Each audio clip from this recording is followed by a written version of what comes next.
Afternoon.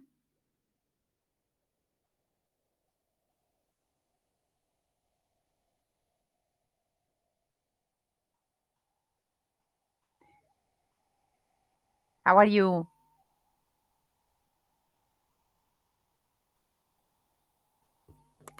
Okay.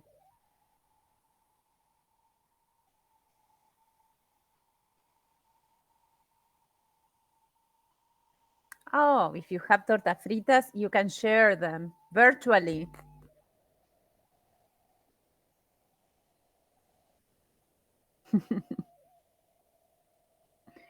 Okay. Let's see. Oops. I think I didn't accept Sophie. Let's see. I saw her trying to come in. Aldana, Maya, Daphne, Leonardo. Mm. Maybe as I was touching the chat, there is Sophia. Okay. Hello, Sophia. How are you?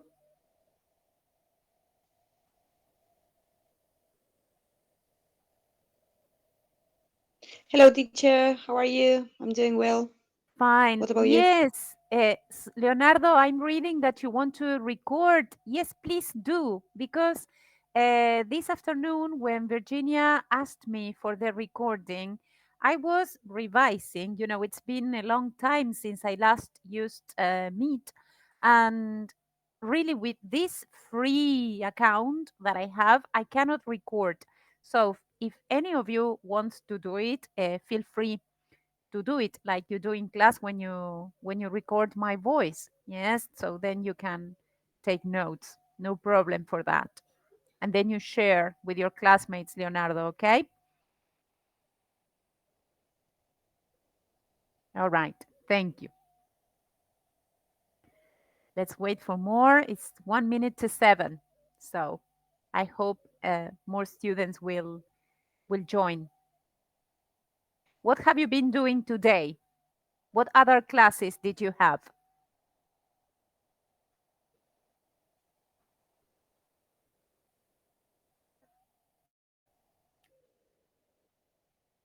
It started to rain.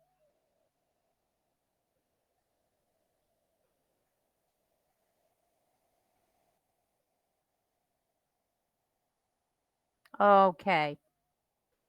We'll see what happens because we have been receiving messages from the head teacher and the vice principal inviting us to start using these tools. So I don't know what will happen tomorrow. They are probably starting to repair the pump which has been broken from the water. So I don't know about Friday. They will inform us about that. Mhm. It's 7 o'clock Today now. I was supposed to have three, but and apart from that, we no in language three we had the first short story presentation, so it was a pity that we couldn't. Oh, which was the short story?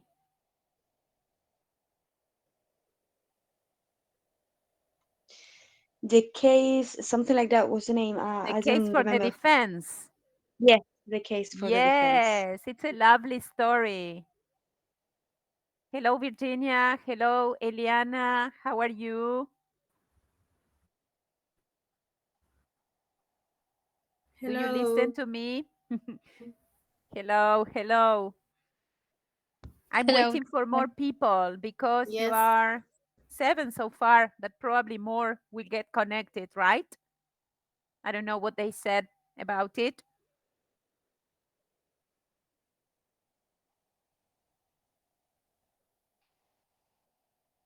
See.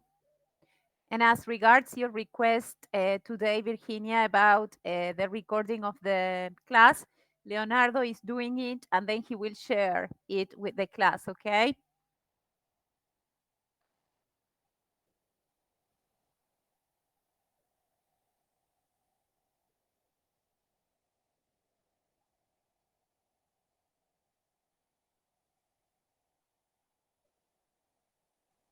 Okay, let's see.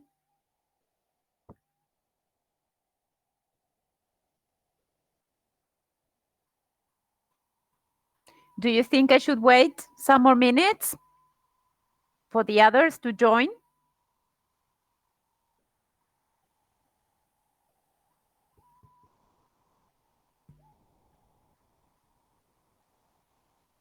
Okay. Mhm. Do you all listen to my voice?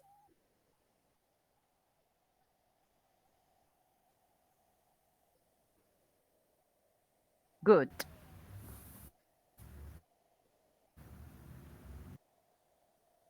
Okay.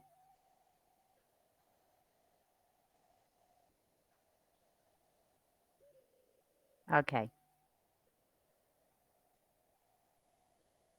Oh, yes, they belong to my son.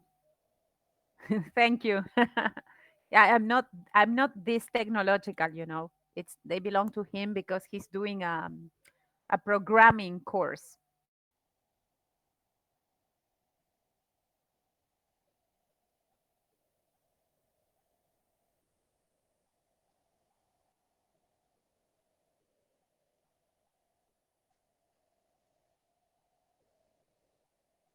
Virginia, do you know if more students are going to join the meeting? I ask you because you are the one who sends the messages. Now I am going to send a message. All right, just And in case. So I can start, and if someone comes later, I can accept them anyway. that's okay. All right.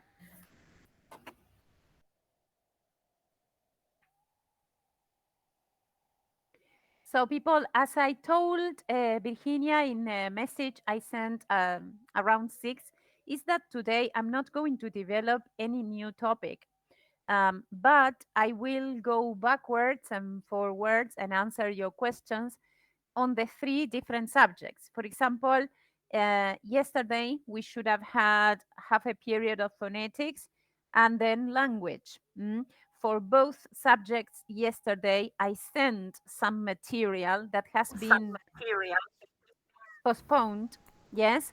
Um, so I would like to go back in the first place to phonetics and talk about some things.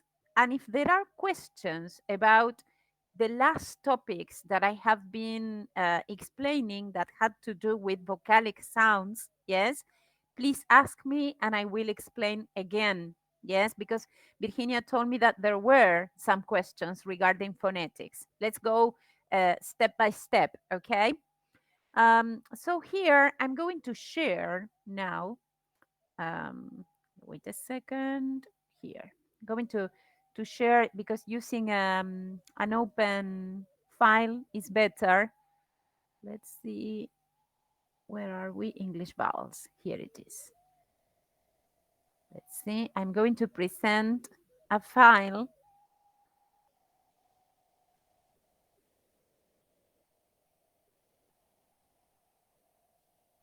Do you see that file that says English vowels?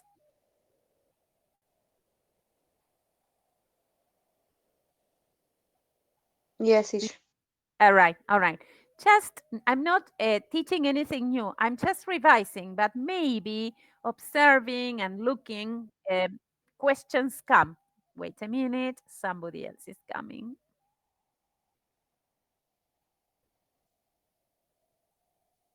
Hello, Natalia.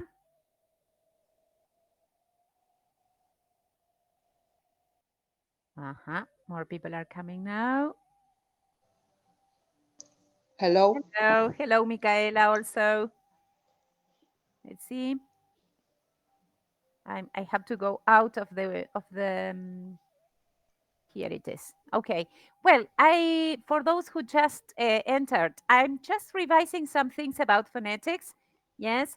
Do you remember that last class, the last time we met was last Wednesday, that we revised all the vocalic sounds until in the end you started to do some practice that had to do with the schwa.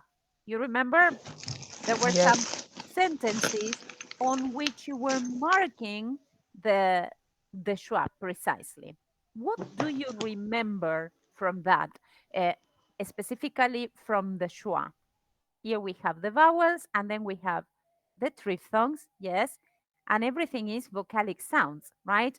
Um, of the vowels, this one, the schwa, like in teacher, that appears here in the chart, we said the vowel appears everywhere because there are two types of words in English according to when we accent in a sentence. Do you remember those two types of words that we mentioned last class? Functional, lexical words. Exactly, functional and lexical. And on which of those words do we use the schwa usually? In functional. Functional, because they are not stressed. Yes, by stress we mean accenting, giving it prominence, giving it a lot of pronunciation. On the contrary, when the word is functional, we go very fast through it.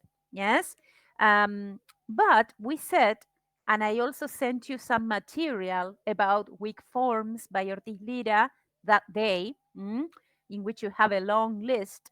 But we also said that inside a word, the schwa can also appear if the word contains two syllables or more.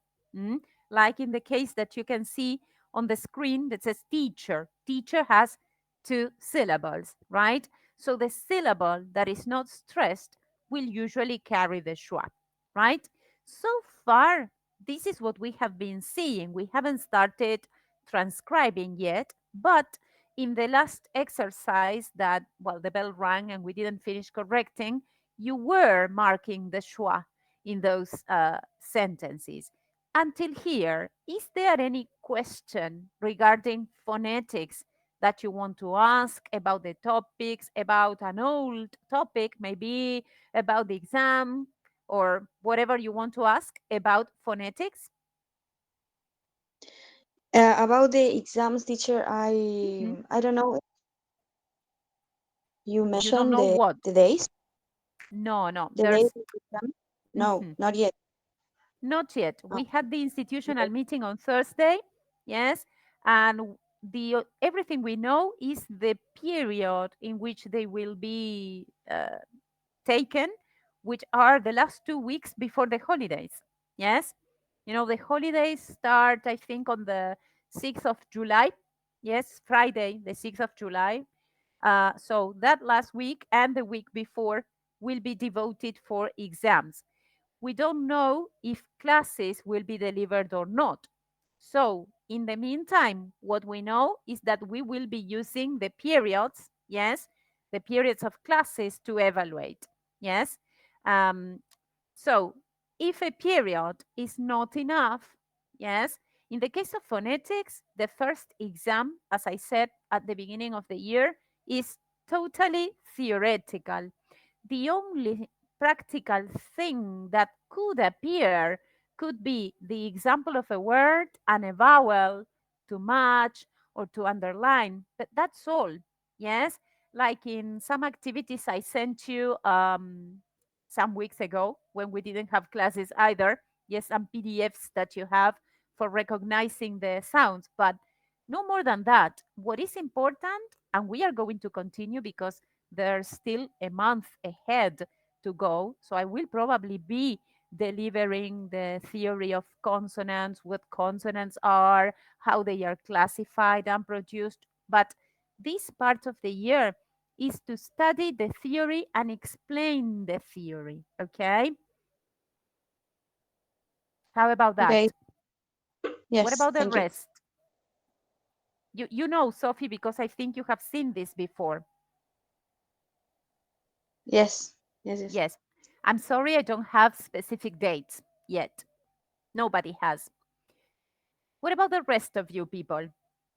What other questions about phonetics would you like to ask?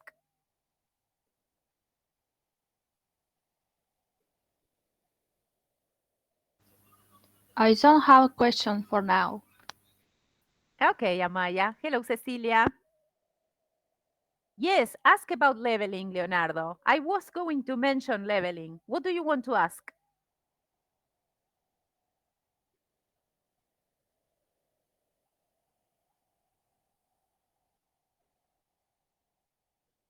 Maybe he's writing. Do you remember what leveling was, people? Which could you explain it from the beginning? Yes, of course, no problem. For that, I will use, wait a minute, the triphthongs that we have in the file. If we go below, here we have the triphthongs. You see them? So they are five triphthongs, right? Remember that we said that depending on the phonetician we read, not everybody calls them triphthongs. Some other phoneticians call them diphthong plus schwa. Yes, because all of them end in schwa. They are five. mm? Five because they are the combination of closing diphthongs plus a schwa. Because the other three diphthongs could not be combined with another schwa. All right? And what is leveling? For the moment, we have said that pronunciation, when we speak fast, we tend to drop sounds. There is Joanne. Hello, Joanne. Yes. So when we speak fast, there are certain sounds that we drop. Yes. It happens in every language, but leveling in particular affects two triphthongs a lot. Yes. That are this one here, ire, like in fire, tired, and flyer, right?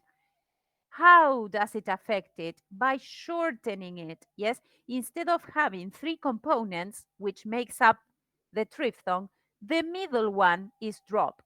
So you can drop the middle one and say fire, fire, you see? And if you speak very fast, yes, instead of dropping the middle one, you can keep only one and say far, tired.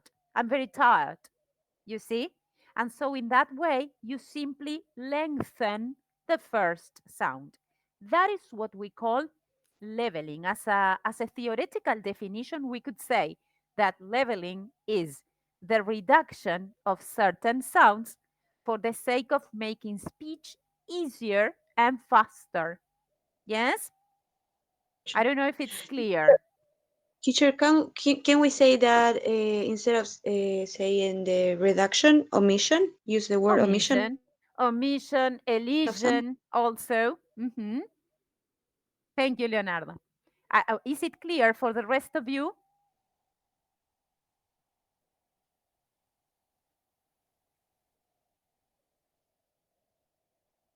Is there any other phonetics question that you would like to ask before I move to something else that has to do with the schwa? Yes, a little thing, because it was almost the end of the class last week, and we checked a couple of sentences, but not all of them.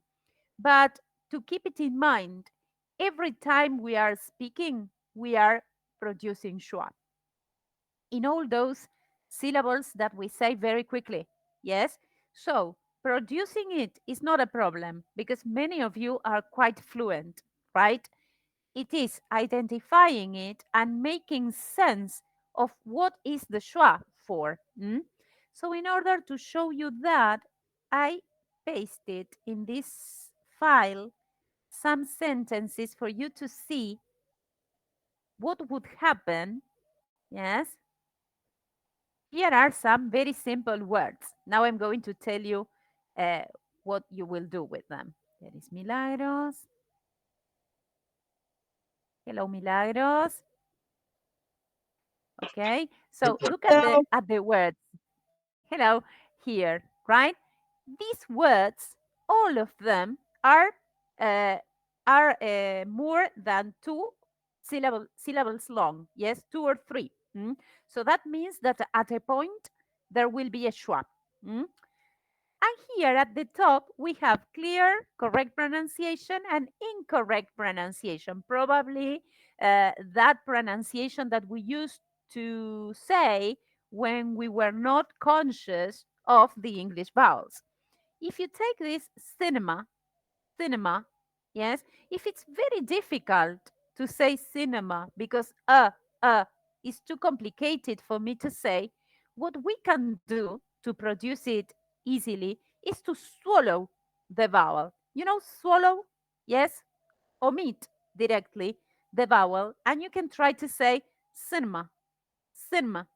You see, I'm not even pronouncing a vowel there, and my pronunciation is perfect. Yes, because that is how the schwa is produced in very short seconds of time. Yes, and with minimal audibility, right?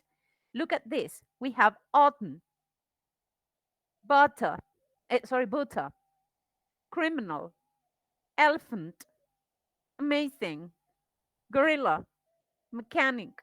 You see, I'm omitting the vowels that are not important, and I'm pronouncing fully that syllable that is stressed.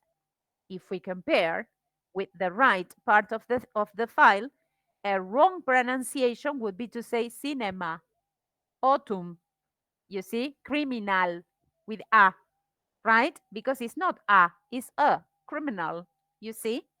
Or elephant, that would be wrong. Yes? So, what is the purpose of the schwa? The purpose of the schwa is to fulfill those weak positions, those unstressed syllables, and also to be present in those weak forms that we call functional words. Yes, this was the last topic that I explained. I don't know if there is any question about this. Hello to the students who just arrived.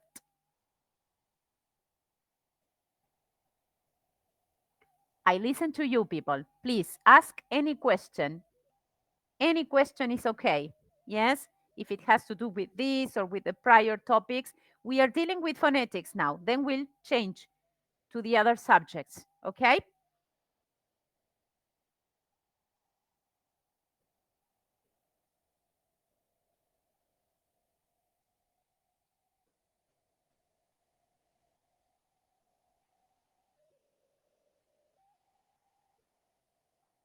No questions?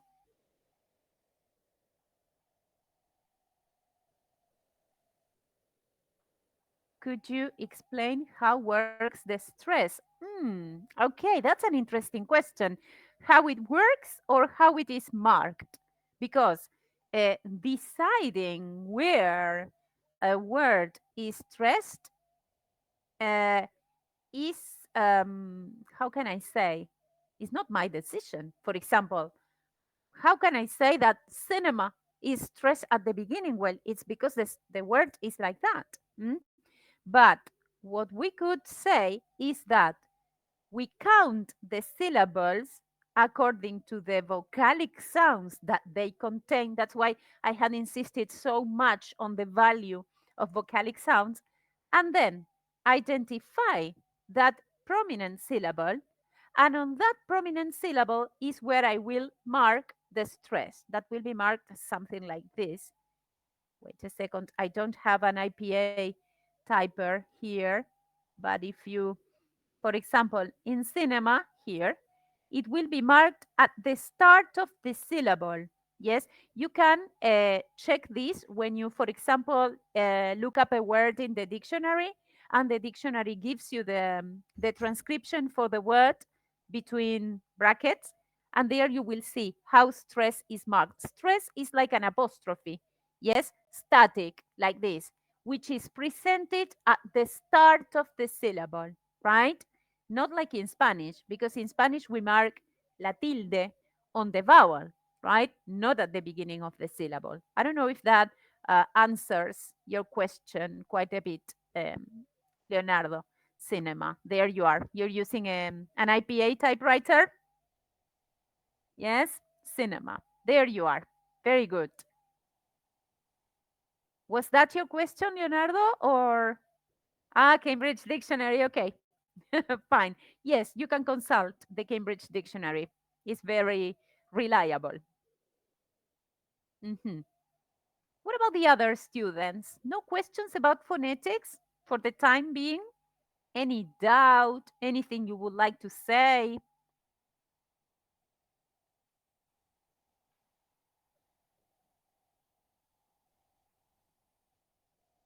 Okay. If there are no questions about phonetics, people, yes, I will move a little bit, just a little bit to language and then to culture. Okay? Is it okay for you?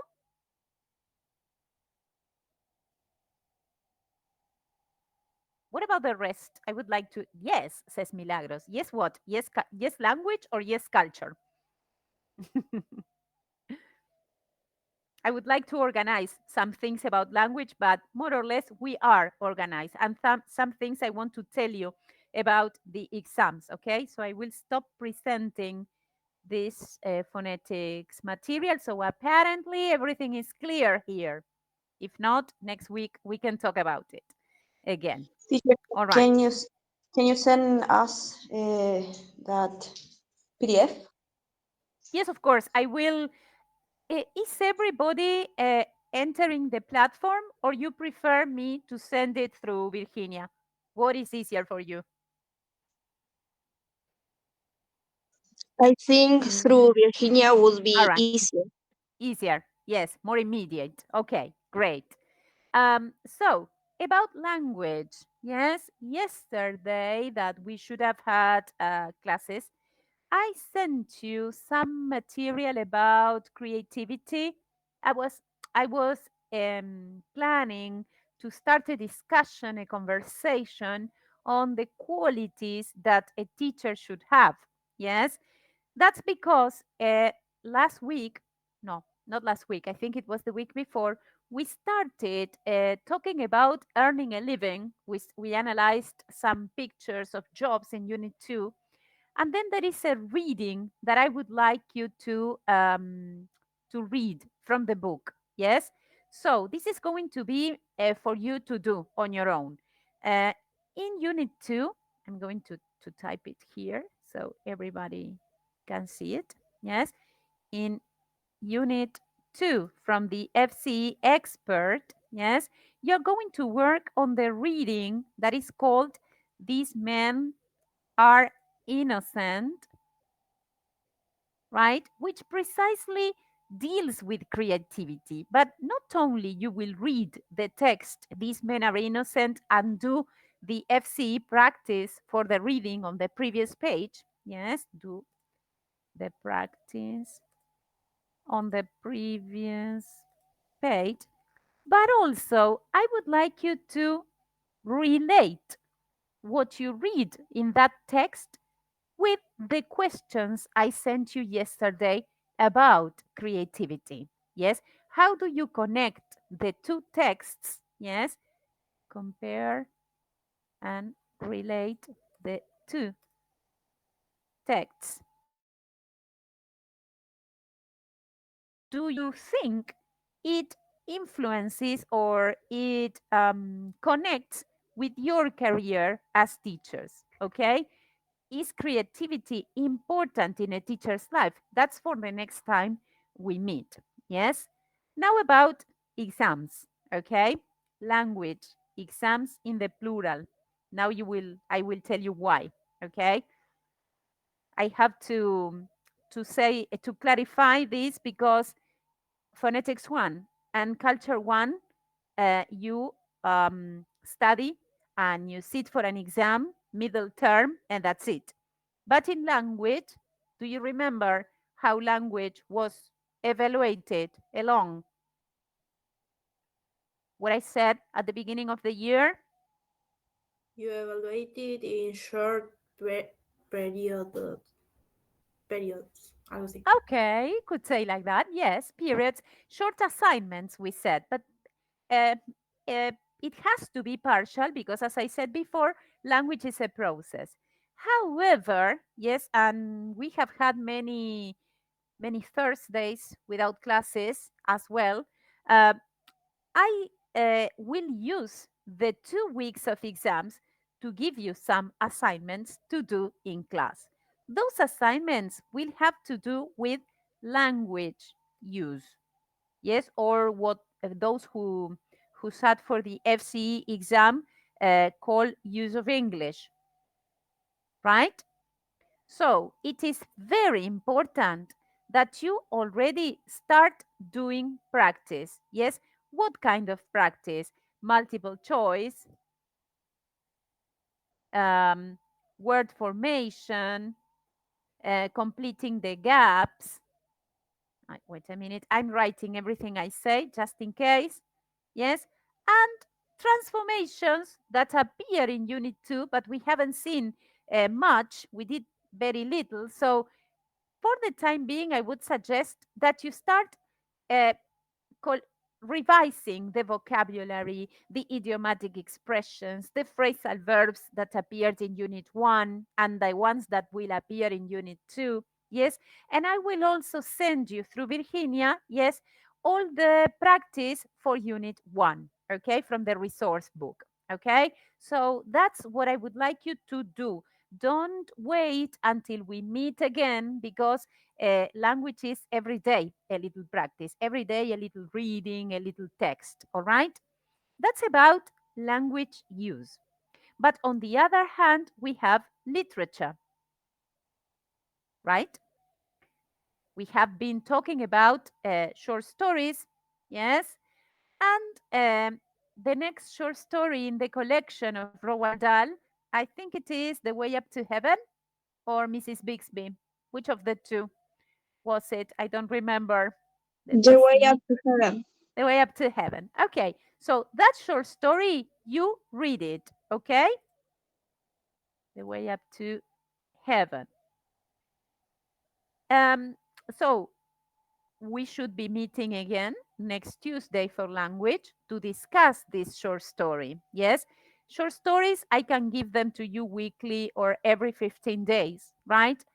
But what I don't remember is if I told you the fixed dates for Pride and Prejudice. What about Pride and Prejudice? Did we set a date?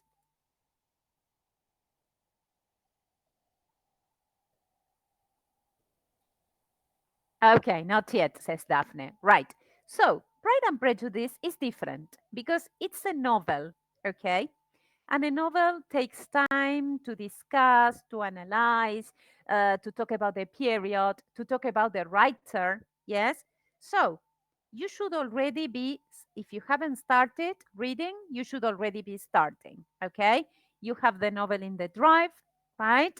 And you have copies of the novel in the library in case you want it in paper format. Okay.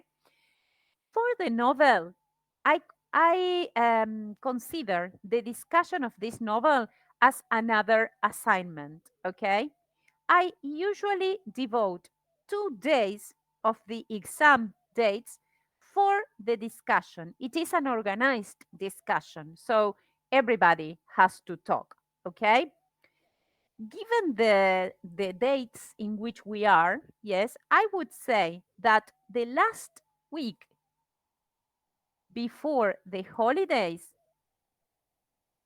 yes, we are going to be discussing Pride and Prejudice.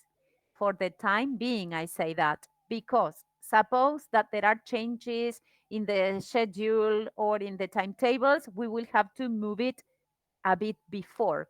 So I would suggest that you have finished the novel by the middle of June, okay? Just in case, right? I'll try to delay it as much as possible, but we always discuss Pride and Prejudice before the winter holidays, okay? Because after the holidays, it's another thing, okay? This is for you to get organized in the reading. Who of you has already been reading? Has anybody started here? No, No? Are you willing to? Good, Joanne. You started. Well done. How do you find it, Joanne? Complicated? Easy? Difficult to read? Yes, there are two XXL, extra large weekends in June, and I was made aware by a student the other day. That's another thing. Yes, for that reason is that I um, So that's why all the teachers are worried. How are we going to put all the exams if there is that very, very short week in June? But well, that's not for us to discuss. So I'm suspecting that things will happen before. Yes. For this reason, you only read two first chapters. Well, but it's an advance, Virginia. Yes. Uh, at least for you to start getting in contact with traditional and classical English literature. Okay. I only read the beginning for now. Okay, Amaya. Good, good. Yes, you organize your time, but I strongly recommend you to have finished by the middle of June. Okay. Devote time to reading. Okay. So that discussion of Pride and Prejudice, I will be taking notes, noting who is present and who is not, what kind of opinions you provide, because I consider those discussions assignments. Okay, it counts for the mark, so take it into consideration. All right, and for the use of English date, yes, I will be letting you know when. Okay, let's say at the end of unit 2, I will be already saying, okay, on Thursday or on Tuesday, we are going to do a use of English in class. Yes. And when I say use of English, it includes the typical activities from the book. Okay. What about language? Is there any question about that? I don't know if I made myself clear. If you want to ask me anything, not for Amaya. It's a bit difficult to read. Yes, I know, I know. But talking about that, Virginia, since you mentioned the difficulty, it's difficult, yes, because we are reading original literature, not graded readers, as I told you at the beginning. What happens when a book has a lot of complicated words? Yes, or you are reading and at a moment there appears a word that is complicating your understanding. Well, in that case, you check the meaning. But if the word doesn't prevent you from understanding the whole idea, you don't check it up. You go on. You let your imagination flow because you cannot be constantly interrupting the reading. Okay? Yes? Then, with the discussions in class, everything that was not understood is made clearer when we finally get together to discuss. Talking about reading, we have okay, that's culture, Daphne.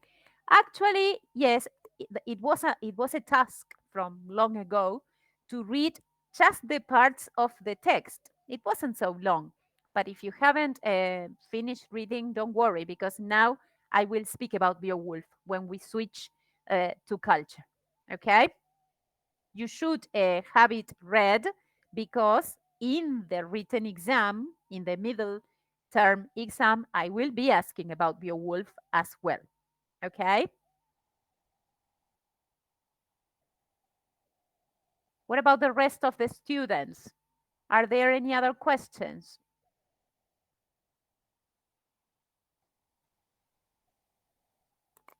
Hmm? No questions about language? Should I switch to culture now?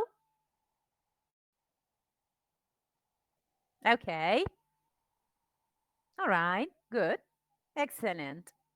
Well, so about culture, right? Um, so we met for culture a long time ago, as I said, and by that time I had left you two tasks to do. One was Unit 4, yes, from an illustrated history of Britain, right? For that illustrated history of Britain, I sent you today, just before the meet, a synopsis in case you didn't understand the reading. It was quite complex because it was a succession of kings, right? Why does that happen in Unit 4? Let me see if I have the book at hand. Not here. Okay, don't worry. Um, that Unit 4 compresses a succession of kings that later in Unit 5 and Unit 6 you will be coming and going forwards. it is important to highlight that the beginning of Unit 4, you will see that the book organizes the modules from 1 to 3. It was earliest times. From 4 to 6, it's going to be early Middle Ages. Yes, when we speak about Middle Ages, we are talking about medieval period, right? So in the medieval period, English also changes. And everything starts connecting with the last event from chapter 2. Yes, because in chapter 3, it was just a comment on the rest of the countries, Scotland, Wales, Ireland. The last event in chapter 2 had been the Battle of Hastings in the year 1066, a very important date in English history. Yes, the Battle of Hastings, because that is the battle in which William the Conqueror gets the throne, right? And William the Conqueror came from where? Do you remember? Where did William come from?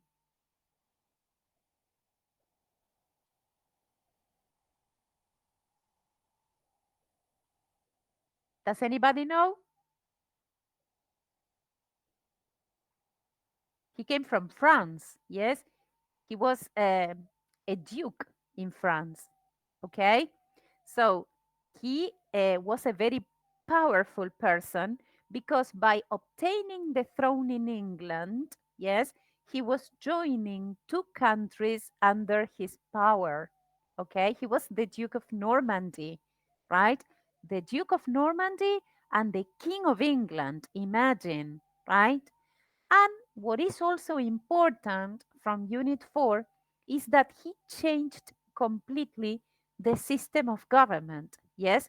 Why? Because William the Conqueror is the one who comes with the Normans, the Norman invasion. So they attacked the Saxons who had already established in the land, right?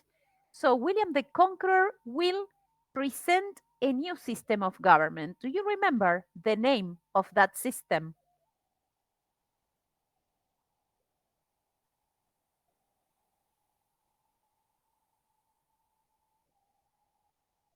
Yes, Virginia, very good. Feudalism. hmm So, what is feudalism? Nowadays, people say that word when they want to refer to certain um governmental practices.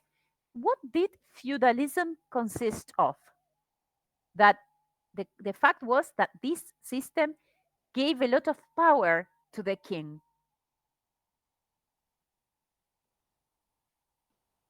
Do you remember what it consisted on?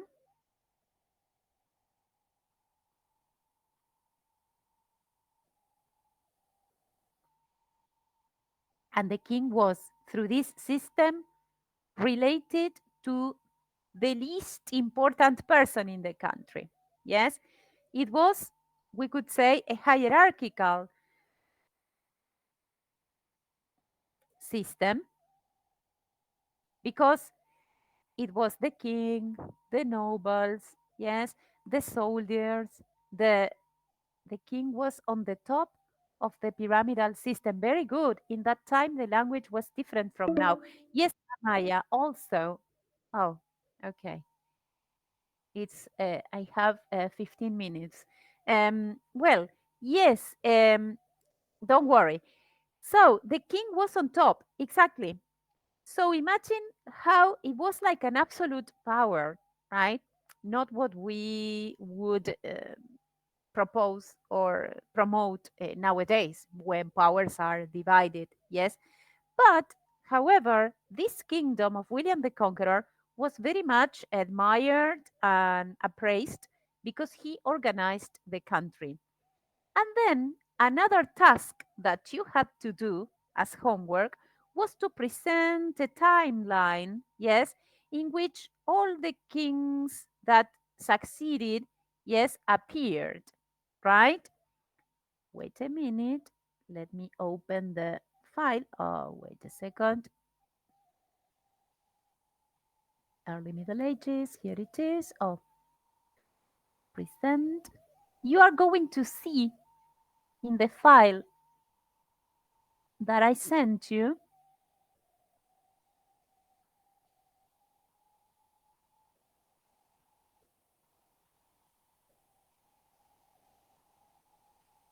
that is a file I sent you just before the class. Yes, you see, you here have a succession of names and years, right?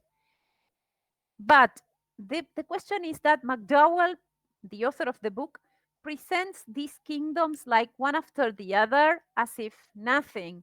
And actually, uh, every kingdom had its own particularities, and every king did something for which he was then remembered, okay? For example, there we have William Rufus, and then we have Henry the First, yes.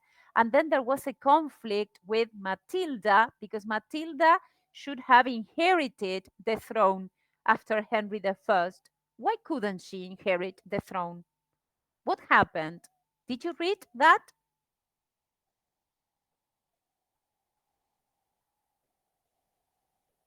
I don't understand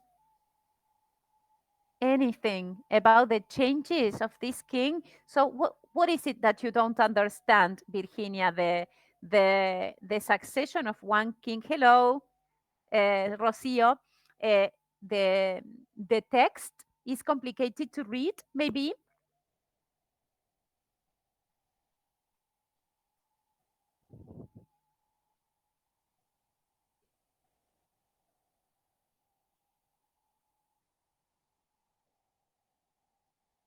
The changes, it says. Well, I suppose it has to do with the succession of one king to the other. For that reason, is that in this document, yes, I simplified it and I tell you how it goes from one to the other.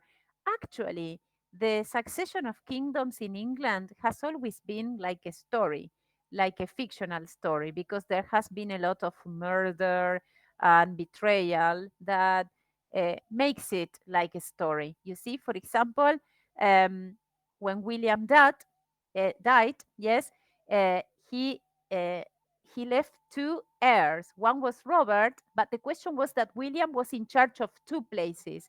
Yes, the Duchy of Normandy and the Kingdom of England. So in England remained his son, William Rufus. Yes, if you pay attention, I'm going to zoom this.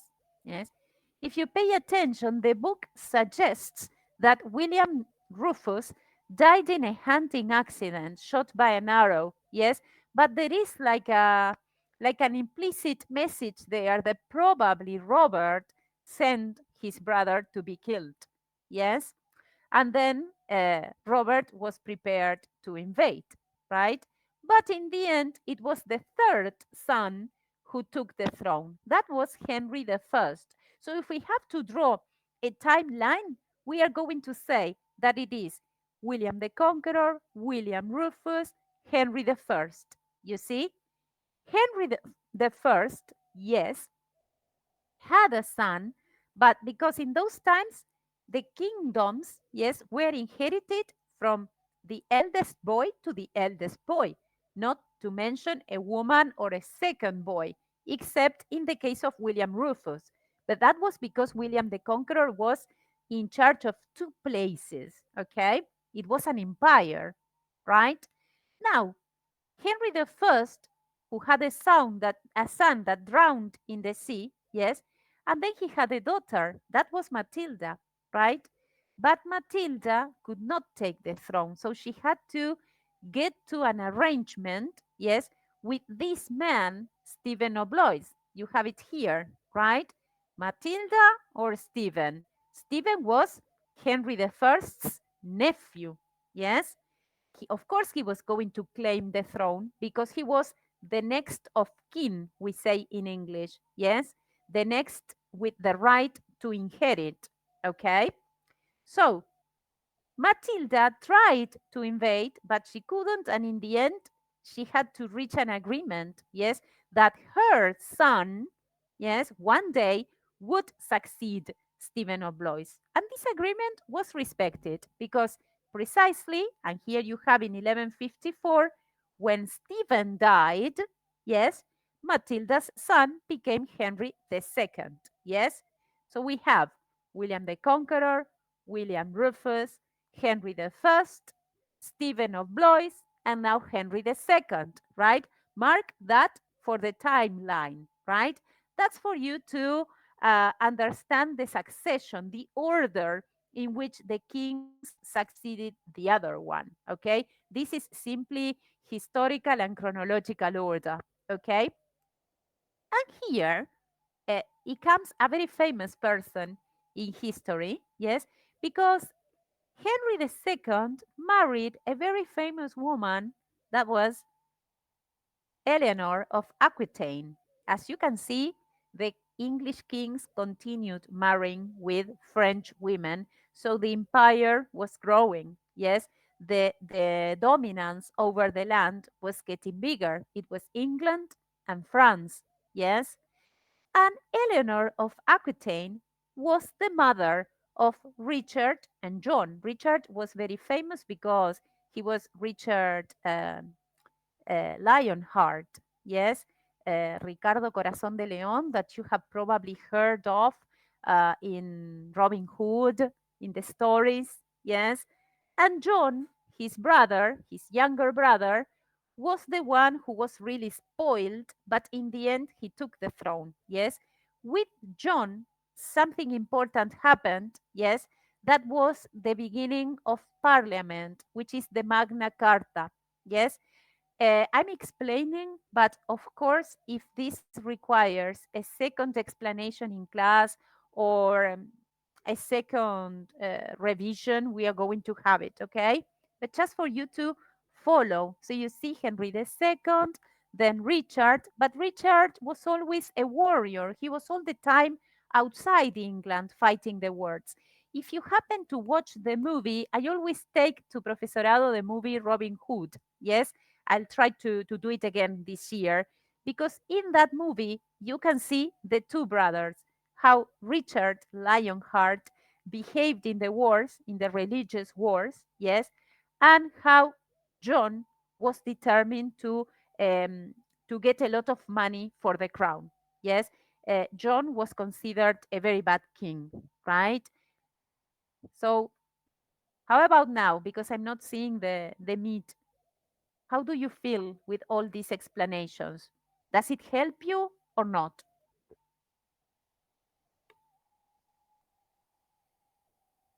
Do you follow me? Is it complicated? You follow me, Amaya. Daphne too. Good. Okay. I know it's a lot to read, it's a lot, but I promise you that the book itself is very short in comparison with the whole story that there is there. It's a little bit complicated, says Milagro. Okay, all right, but it helps, of course. The problem with this unit 4 is that it compresses, as I said before, too much history together in one chapter. Look how many kings we already mentioned. You see? Okay, I go back to the file to explain. Yes. Well, then you have some comments about John. Yes, John increased the amount of money that people had to pay for him. Yes, he increased the taxes. John was famous in the bad way because he collected a lot of taxes, taxes, impuestos, right? And the people were getting poorer and poorer, and he didn't care. Yes, he was considered to be a greedy king. Okay. Later, he even quarreled with the Pope, yes, because he wanted to have more power than the church. And mind you, this is very important because in this unit 4, the book is already telling you look, the kings were constantly fighting for the power with the church.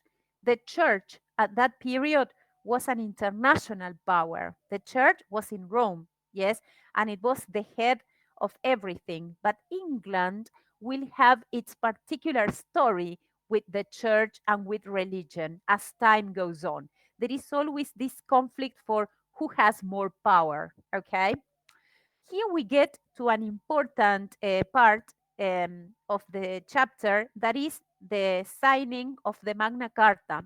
Yes, here at the bottom, 1215. Remember that date, another important date for the history of England, okay? John was forced to sign it. Who forced John? The nobles who got together in representation of the people, yes, because the king was committing a lot of excesses and his power was absolute, yes, and he was being really unfair, right? It was the moment in which the people got together and said, let's do something. It wasn't a lot, but at least it was a little bit of political freedom. Yes, that Magna Carta conceded certain rights to the people that the king didn't want to give. For example, it promised protection to the freemen and the right to legal trials, because before John, everyone could be killed just before the king didn't like you. You see? So this is the beginning of the common people's opening their minds, opening their eyes, okay? That later in history, you are going to see how the parliament will be constructed, okay? Still, we are still in the medieval times and we are still in, in a period of mm, a lot of injustice and a lot of absolutism. It will go on, it will go on. Uh, until the Tudors, until the Stuarts. But more and more, I always tell the students in Culture 1 and in Culture 2, pay attention to how the peoples, in the plural, the peoples evolve, how from being oppressed, they begin opening their eyes. It happened to England as well. Daphne says, do you recommend us watching series or movies about it? Or it gets, well, since you ask that, yes, if you are going to watch series or movies and you are beginning to study English history, because we are in the medieval time, I would suggest that you watch them in a chronological order. Yes, because if, for example, you watch a series like The Tudors now, we haven't got to that period yet. Yes, and in that way, it would get messy. Okay. So, more or less, that's about Unit 4. Ask me questions in these 2 minutes, please. Whatever you want to ask me. No, I haven't seen Outlander.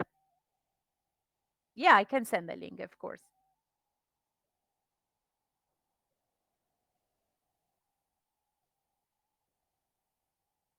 The link to watch, Amaya. What did you mean?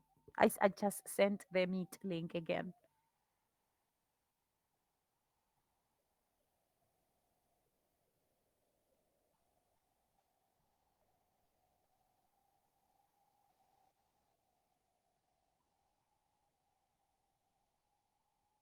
Questions, people? And what about Beowulf? Was it hard to read? That was elementary level. I think she said yes, yes. And now I will send you some material for Beowulf as well. Okay? A PPT presentation for you to follow, right? Beowulf is like a fictional